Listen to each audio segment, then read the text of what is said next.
There are three methods of installing the IntelliArc on a circuit: listening mode, receptacle mode, and hardwire mode. Listening mode.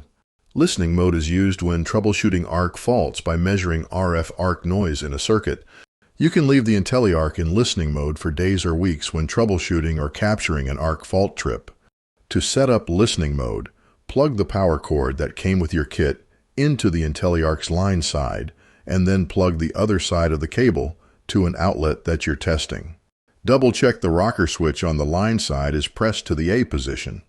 Receptacle mode. Receptacle mode is used when you're testing a load that potentially causes a ground fault or an arc fault trip. You can leave the IntelliArc in receptacle mode for days or weeks when capturing an arc fault or ground fault trip caused by the suspected load.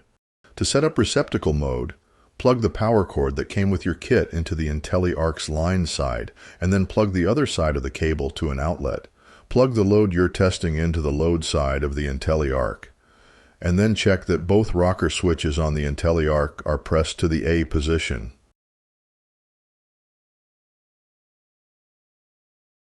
Hardwire mode. Hardwire mode is used when a receptacle is unavailable or not within reach when you're troubleshooting arc fault or ground fault. Unlike the previous modes, you cannot leave the IntelliArc in hardwire mode for days or weeks because of the exposed load center and wiring. To set up hardwire mode, go to the load center and identify the breaker you want to install the IntelliArc on. Turn off both the main power breaker for the load center and the tripped breaker. Remove the load center cover, and then remove the load wires from the tripped breaker.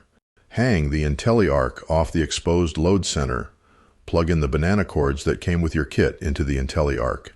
They are color-coded, black for hot and white for neutral on both sides of the IntelliArc.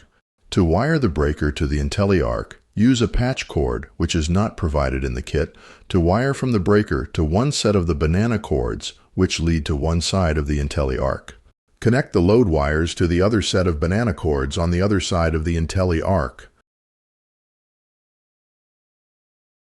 Turn on the main power and the tripped breaker, and then check that both sides of the IntelliArc's rocker switches are pressed down to the B position.